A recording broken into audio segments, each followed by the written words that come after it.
આજરોજ ward number 3ના corporator મહેશભાઈ અણઘરની આગેવાનીમાં સુરત શહેર વોર્ડ નંબર 3ના રહીશો અને આગેવાનો દ્વારા સુરતમાં સ્માર્ટ મીટરોમાં જે ગેરરીતિઓની અને ચાર્જ વધુ વસૂલાતો હોવાની ફરિયાદ ઉઠવા પામી છે તે બદલ આજે કાપોદ્રા ખાતે આવેલ ડીજીવીસીએલ કચેરીમાં આવેદન આપવામાં આવ્યું હતું। આજરોજ વોર્ડ નંબર 3ના કોર્પોરેટર મહેશભાઈ અણઘરની આગેવાનીમાં સુરત શહેર વોર્ડ નંબર 3ના રહીશો અને આગેવાનો દ્વારા સુરતમાં સ્માર્ટ મીટરોમાં જે ગેરરીતિઓની અને ચાર્જ વધુ વસૂલાતો હોવાની ફરિયાદ ઉઠવા પામી છે તે બદલ આજે કાપોદ્રા ખાતે આવેલ ડીજીવીસીએલ કચેરીમાં આવેદન આપવામાં આવ્યું હતું।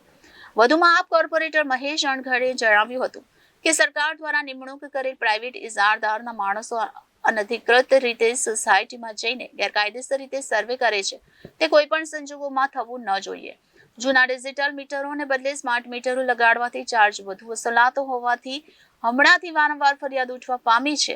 એક બાજુ માનનીય વડાપ્રધાન મોદી સાહેબ દેશના 80 કરોડ લોકોને મફત રાશન આપવાની વાત કરે છે તો બીજી તરફ સ્માર્ટ મીટરો લગાવીને એડવાન્સ નાણાં લઈ ભાજપ સરકાર પ્રજાને લૂંટવાનું કામ કરે છે તે સાંખી લેવાય તેમ નથી।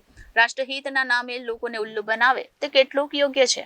મહેશભાઈ અણઘરે તંત્રને ચીમકીના સ્વરમાં જણાવ્યું છે કે સ્માર્ટ મીટર બાબતમાં જો પ્રજાને હાલાકી પડશે અને તે પછી કોઈ ઘર્ષણ થશે તો તેના સીધા જવાબદાર તંત્ર અને શાસકો રહેશે। સુરત શહેરના વોર્ડ નંબર 3ના સીમાડા વિસ્તારની વિવિધ સોસાયટીઓના આગેવાનો દ્વારા આજરોજ કાપોદ્રા વિસ્તારમાં જે ઇજનેર અધિકારી છે એમની હાજરીમાં આજે આ સૌ લોકો દ્વારા રજૂઆત કરવામાં આવી છે। જે રીતે સ્માર્ટ મીટર શહેરની અંદર અને વિસ્તારોમાં મૂકવાની શરૂઆત થઈ છે અને એની અંદર જે ગેરરીતિઓ થઈ રહી છે એ બાબતે સોસાયટીના તમામ સભ્યો સાથે રહીને એક આવેદનપત્ર આપેલું છે કે અમારી સોસાયટીઓની અંદર કોઈ પણ સંજોગોની અંદર ગેરકાયદેસર તરીકેથી જે સર્વે કરી ગયા છે, સોસાયટીમાં પ્રવેશ કરી ગયા છે એનો વિરોધ છે। સાથે સાથે અમને જે પણ હાલમાં જે ડિજિટલ મીટરો છે એ ડિજિટલ મીટરોની અંદર કોઈ વિસંગતતાઓ નથી, તેમ છતાં બળજબરીપૂર્વક તમે રાષ્ટ્રહિતના નામની વાતો કરીને ભરમાવીને જે સ્માર્ટ મીટર મૂકી અને એડવાન્સ પૈસા લેવાની જે વાત કરો છો એનો અમે સખત વિરોધ કરી છે।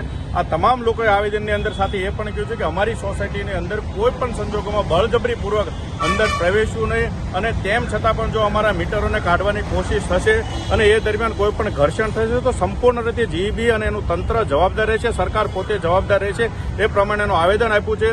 હાલના દિવસોમાં આ તમામ લોકોએ જ્યારે રજૂઆત કરી કે સ્માર્ટ મીટરથી શું ફાયદા છે ત્યારે આ તંત્ર એ ફાયદાઓ દર્શાવી શક્યું નથી। કોઈ પણ વ્યક્તિ પાસે આનો સ્પષ્ટ જવાબ નથી। માત્ર ને માત્ર રાષ્ટ્રહિતના નામે આ સ્માર્ટ મીટર જરૂરી છે એવું કહીને લોકોને મૂર્ખ બનાવવાની કોશિશ થઈ રહી છે।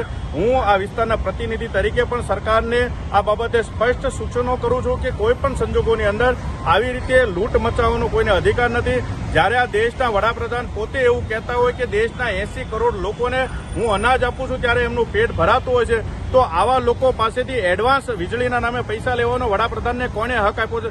શા માટે આવી પોલિસીઓ લોકોને લૂંટવાની બનાવવામાં આવે છે? એનો સખતમાં સખત શબ્દોની અંદર વિરોધ કરીએ છીએ અને આગામી સમયની અંદર પણ જો સરકાર બળજબરીપૂર્વક કરશે તો તમામ રહીશો સાથે અમે જન આંદોલન કરીશું અને સરકારને આ નિર્ણયને પાછો ખેંચવા માટે ફરજ પાડીશું। જય હિન્દ, જય જય ગરવી ગુજરાત।